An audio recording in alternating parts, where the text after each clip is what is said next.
সুপ্রিয় শিক্ষার্থীবৃন্দ, আশা করি তোমরা সবাই ভালো আছো।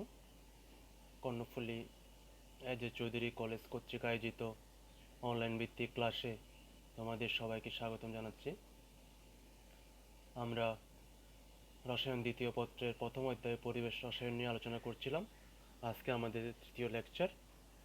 তোমাদের সাথে আছে আমি অনুপম দাশগুপ্ত, প্রভাষক, রসায়ন বিভাগ, কর্ণফুলী এজে চৌধুরী কলেজ।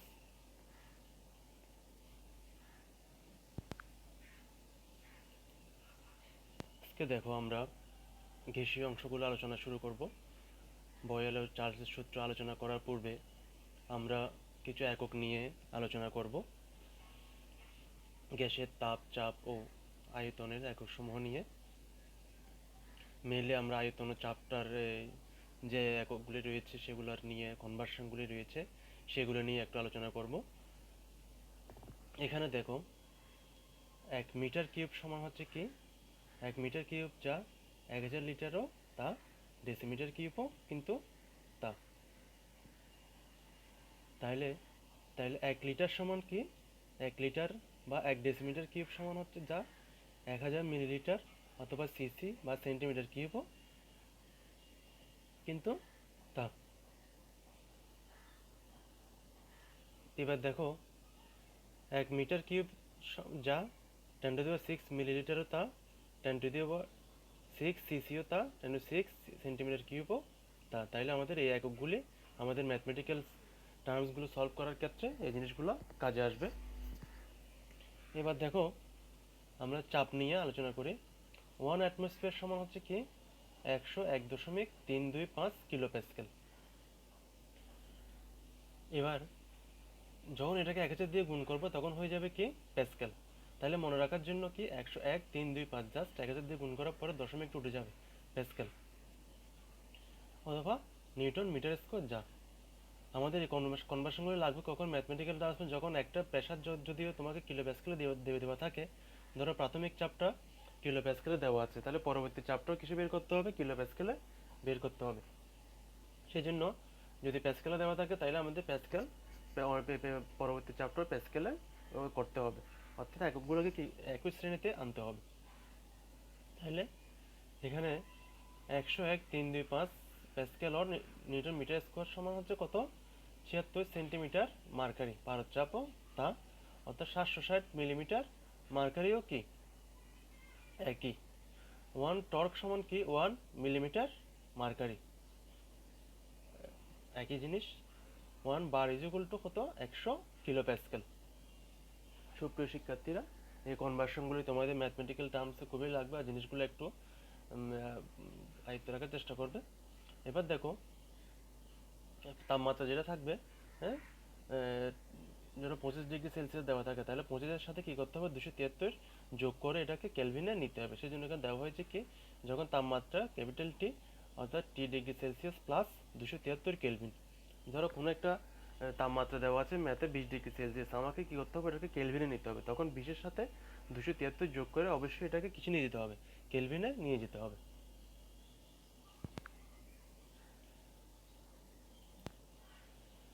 এবার দেখো মোল সংখ্যা, মোলার আয়তন, অ্যাভোগাড্রো সংখ্যা, অণুর আয়তন সংখ্যা। মোল হচ্ছে গ্রামে প্রকাশিত আণবিক ভর। এর জিনিসটা কি, ধরো সালফিক অ্যাসিড, হ্যাঁ, যখন আমি এটাকে ডেসক্রাইব করে লিখবো আণবিক ভর আকারে, তখন কি হবে 98 গ্রাম। অর্থাৎ কোনো যৌগের আণবিক ভরকে যখন এটা 98, যখন এটাকে আমি 98 গ্রাম লিখবো, তখন 1 মোল সালফিউরিক অ্যাসিড সমান হবে কত, 98 গ্রাম সালফিউরিক অ্যাসিড। এবার দেখো 1 মোল অক্সিজেন সমান হচ্ছে কি 32 গ্রাম oxygen, equal to 6.002 into 10⁻23 T oxygen অণু। এসটিপিতে যে কোনো গ্যাসের আয়তন কত, 22.4 লিটার। অর্থাৎ প্রমাণ তাপমাত্রা চাপে যে কোনো গ্যাসের আয়তন কত, 22.4 লিটার। এবার আমরা এই জিনিসটা একটু দেখবো, যেটা চার্ট করা আছে, এসটিপি, এসএটিপি। জিনিসটা খুবই গুরুত্বপূর্ণ। এসটিপি মানে হচ্ছে স্ট্যান্ডার্ড টেম্পারেচার অ্যান্ড প্রেশার, আর এসএটিপি হচ্ছে কি standard ambient temperature and pressure. অর্থাৎ কোনো জিনিসের চাপ যদি 1 অ্যাটমসফিয়ার অথবা 101 325 কিলো প্যাসকেল হয়, এসএটিপিতে হবে প্রেসারটা কত 100 কিলো প্যাসকেল। আর এসটিপিতে তাপমাত্রা যদি কি হয় 0°C বা 273 কেলভিন হয়, ওইখানে হবে কি ওটা 25°C বা 298 কেলভিন। এসটিপিতে যে কোনো গ্যাসের আয়তন 22.4 লিটার, আর এসএটিপিতে যে কোনো গ্যাসের আয়তন 24.78 লিটার। তুমি যেটাতে করো সেই সিরিয়ালটা মেনটেন করে কি ম্যাথমেটিক্যাল টার্মসটা করো। তুমি যদি এসটিপিতে করতে চাও তাহলে ইউনিটগুলো এসটিপি সবগুলো চাপ, তাপমাত্রা, আয়তন এসটিপিতে লিখতে হবে। আর তুমি যদি ম্যাথটা কি এসএটিপিতে করতে চাও তাহলে তোমাকে ইউনিটগুলো কিসে লিখতে হবে, সবগুলো এসএটিপি ইউনিটে লিখতে হবে। তোমাকে কিন্তু মিক্স করা যাবে না, অর্থাৎ আমি একটা লিখলাম এসটিপি আর একটা লিখলাম এসএটিপি, এইভাবে মিক্স করা যাবে না। সেই জন্য তোমাকে সিকোয়েন্সটা মেনটেন করতে হবে। সুপ্রিয় শিক্ষার্থীবৃন্দ, এবার আমরা আসি কি বয়েলের সূত্র। বয়েলের সূত্র দেখো, স্থির তাপমাত্রার নির্দিষ্ট ভরের কোনো গ্যাসের আয়তন এর উপর প্রযুক্ত চাপের ব্যস্তানুপাতিক। গাণিতিক ব্যাখ্যা দেখো, এখানে বলা হয়েছে কি তাপমাত্রাটা কি ফিক্সড, অর্থাৎ বয়েলের সূত্রে সবসময় তাপমাত্রা থাকবে কি ফিক্সড। নির্দিষ্ট ভরে কোনো গ্যাসের আয়তন এর উপর প্রযুক্ত চাপের ব্যস্তানুপাতিক। তাহলে আমি যদি একটু গাণিতিক ব্যাখ্যা আসে, যদি ভি গ্যাসের আয়তন পি গ্যাসের উপর প্রযুক্ত চাপ এবং টি তাপমাত্রা প্রকাশ করে, তবে সূত্র অনুসারে ভি প্রপোর্শনাল 1/p। এখানে টেম্পারেচার ফিক্সড, অর্থাৎ এখানে যদি আমি জিনিসটা বোঝাচ্ছি কি যদি আয়তন বাড়ে চাপ কমবে, চাপ বাড়লে আয়তন কমবে, অর্থাৎ একটা বাড়লে একটা কমবে। হ্যাঁ, এটা হচ্ছে কি ইনভার্সলি প্রপোর্শনাল। যদি আমি এখন প্রপোর্শনাল চিহ্নটা তুলে দিই, একটা সমানুপাতিক ধ্রুবক আসবে V is equal to K 1/p। এটাকে দিলাম আমরা 2 নম্বর ইকুয়েশন। তাহলে আমি যদি এখন মোটামুটি গুণ করে দিই পিভি ইজ ইকুয়াল টু কে, তাহলে আমি এই তৃতীয় নম্বর ইকুয়েশনটাকে একটু যদি ইলাবোরেট করে লিখি, যদি আমি এখানে চাপটা ধরি কি প্রাথমিক চাপটা ধরি 1 এবং আয়তনটা ধরি 1, তাহলে হবে কি চাপ হবে কি চাপ আর আয়তন গুণফল হবে কি P1 V1। যদি দ্বিতীয় চাপ গুণ করি তাহলে P2 V2। এভাবে 3 নাম্বার, এভাবে 4 নাম্বার, এভাবে চলতে থাকবে, অর্থাৎ dot dot dot dot n সংখ্যক, অর্থাৎ যেখানে চাপ an bn n সংখ্যক। সুপ্রিয় শিক্ষার্থীরা, এবার আমরা একটু গ্রাফিক্যালি দেখি। এখানে চাপ বনাম আয়তন, চাপ বনাম আয়তনের যদি, অর্থাৎ জিনিসটা দেখাচ্ছে কি কোনো কিছু যদি আমি এখানে তিনটা দেখাচ্ছে, তিনটা দরকার, আমি প্রথমে একটা কল্পনা করি। অর্থাৎ আমি প্রথমে বলেছিলাম কি যদি চাপ বাড়ানো হয় কি কমবে, আয়তন কমবে। তাহলে এখানে দেখো পি বনাম ভি, অর্থাৎ জিনিসটা প্রথমে যদি এখানে আয়তনটা চাপটা কি হচ্ছে এখানে কমতেছে, অর্থাৎ উপর থেকে ডাউন হচ্ছে নিচে। ঠিক একইভাবে যদি আমি এখানে ভি উপরে যদি ওয়াই অক্ষ বরাবর যদি ভি লিখি, এক্স অক্ষ বরাবর যদি পি লিখি, তাহলেও গ্রাফটা কি হবে হ্যাঁ এইভাবে উপর থেকে নিচে নামবে, অর্থাৎ জিনিসটা এই উপর থেকে নিচে ডাউন হবে, অর্থাৎ কমতে থাকবে। এখানে দেখো তিনটা গ্রাফ দেখানো হয়েছে, একটা হচ্ছে কি ব্লু গ্রিন রেড, অর্থাৎ এখানে T1 T2 T3, অর্থাৎ এখানে এটা বইতে তোমাদের তিনটা গ্রাফ কেন দেখিয়েছে। যদি প্রথমটাতে যদি আমি 25°C তাপমাত্রা কল্পনা করি তাহলে গ্রাফটা হবে এরকম। এরপর যদি 20° টেম্পারেচার কল্পনা করি তাহলে গ্রাফটা হবে ঠিক একই রকম। এবার যদি 15°C কল্পনা করি গ্রাফটা একই রকম। তুমি টেম্পারেচার যেরকমই করো না কেন গ্রাফের শেপ কিন্তু কি থাকবে, ঠিক একই থাকবে। সেই জন্য T3 less than T2 less than T1, অর্থাৎ এটা দেখানো হয়েছে। আশা করি এই গ্রাফটা তোমরা বুঝেছো। এবার দেখো ঠিক একইভাবে আমরা এখানে তিনটা দেখানো হয়েছে, আমরা প্রথমে একটা কল্পনা করি P ভার্সেস 1/b। এখানে কিন্তু যদি P ভার্সেস 1/b করা হয়, রেখাটা হবে কি একটা মূলবিন্দুগামী সরল রেখা। এটা হবে কি একটা মূলবিন্দুগামী সরল রেখা। তাহলে ঠিক একইভাবে আমরা তিনটে টেম্পারেচারের জন্য এখানে দেখিয়েছি রেড গ্রিন ইয়েলো, তাহলে ব্লু তাহলে এখানে তিনটা গ্রাফই হবে কি মূলবিন্দুগামী সরল রেখা। যদি আমি আরো বিভিন্ন টেম্পারেচার, অর্থাৎ এখানে যদি 25 20 15 10 করি, সবগুলো হবে কি মূলবিন্দুগামী সরল রেখা। ঠিক একইভাবে আমরা আরেকটা গ্রাফ দেখি পি ভার্সেস পিভি, অর্থাৎ এখানে হবে কি চাপ ও আয়তনের গুণফল। যদি এখানে প্রেসার বাড়ানো হয় চাপ ও আয়তনের গুণফলটা কি থাকবে, চাপ ও আয়তনের গুণফলটাও বাড়তে থাকবে। দেখো এখানে এটা হবে কি একটা সমান্তরাল সরলরেখা, যদি আমি এখানে চাপ বাড়াই তার চাপ আয়তনের গুণফলও বাড়তে থাকবে। দেখো 200 400 600 800 এভাবে কি হতে থাকবে, চাপ আয়তনের গুণফলটা বাড়তে থাকবে, কিন্তু এটা হবে কি এই প্রেসারের সাপেক্ষে একটা সমান্তরাল সরলরেখা।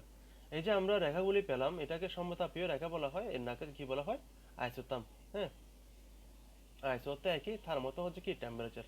তাহলে ফিক্সড টেম্পারেচার যে রেখা, এগুলো এই রেখাগুলোকে বলা হয় কি আইসোথার্ম রেখা। সুপ্রিয় শিক্ষার্থীরা, আমরা এখন বয়েলের সূত্রের এই সংজ্ঞা, গাণিতিক ব্যাখ্যা এবং গ্রাফ যেগুলো তোমাদের বইতে আছে, সেই 3টা গ্রাফ নিয়ে আমরা আলোচনা করেছি। গ্রাফগুলো পরীক্ষায় আসে, বয়েলের সূত্র দেখে প্রশ্ন হয়ে থাকে। আশা করি তোমরা একটু জিনিসটা বোঝার চেষ্টা করলে জিনিসটা বুঝতে পারবে। এবার দেখো, আমরা এতক্ষণ যে কনভার্সনগুলি পড়িয়েছি, গ্রাফ পড়িয়েছি, বয়েলের সূত্র পড়িয়েছি, যদি একটা ম্যাথমেটিক্যাল ক্যালকুলেশন নিয়ে আলোচনা করি, আশা করি জিনিসটা তোমাদের কাছে খুবই ইজি হয়ে যাবে। এখানে ম্যাথগুলি দেখো তেমন একটা কঠিন না।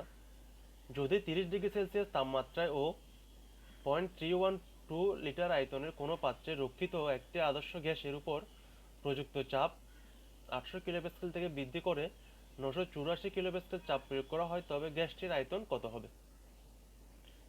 তাইলে যেহেতু এটা বয়েলের সূত্র, আমরা জানি কি এখানে টেম্পারেচার কি ফিক্সড, তাহলে টেম্পারেচার আমাদের কোনো এখানে কাজে আসছে না, ফিক্সড রয়ে গেছে এটা। তাহলে আমরা চাপটা লিখলাম কত, 800 কিলোপ্যাসকেল। এখানে P1 800 কিলোপ্যাসকেল, চাপটা যদি বর্ধিত করা হয় তখন চাপটা হয়ে যায় কত, P2 984 কিলোপ্যাসকেল। এবার আমরা প্রথম আয়তন লিখলাম কি 0.312 লিটার। আবার শেষ আয়তন কত করলাম, আমাদের শেষ আয়তনটা বের করতে হবে। তাইলে আমাদের বয়েলের সূত্র হচ্ছে কি P1 V1 P2 V2। তাহলে আমাদের শেষ আয়তনটা বের করতে হবে, আমরা just V2 P1 V1 divided by P2। তাহলে আমাদের একটু দেখে নিতে হবে কি বাম পাশে যে ইউনিটগুলো আছে ডান পাশে ইউনিটগুলো কি হইতে হবে, সেম হইতে হবে। যদি সেম না হয়, আমাদের যে কনভার্সনগুলো আমরা প্রথম স্লাইডে দেখিয়েছি, তাহলে সেটা অনুসারে আমাদের জিনিসটা চেঞ্জ করে আনতে হবে। তাহলে আমি যখন বাম পাশে দেখলাম কি চাপ P1 ইউনিট দেওয়া আছে কিলো প্যাসকেলে, আর ডান পাশেও ইউনিট দেওয়া আছে কিলো প্যাসকেলে, তাহলে আমাদের আর চেঞ্জ করার দরকার নেই। তাহলে এখানে আদি আয়তন দেওয়া আছে কি লিটারে, আর শেষ আয়তন বের করতে হবে কি লিটারে। তাহলে আমরা এখন জিনিসগুলো ভ্যালুগুলো বসানোর পরে আমরা কি জিনিসটা অঙ্কটার আনসারটা পেয়েছি, V2 0.25 লিটার। সুপ্রিয় শিক্ষার্থীরা, আজকে আমরা দ্বিতীয় 3 নম্বর ক্লাস থেকে গ্যাস অংশটা শুরু করেছি। এখানে আমাদের থিওরি প্লাস ম্যাথমেটিক্যাল টার্মস থাকবে, গ্রাফ থাকবে।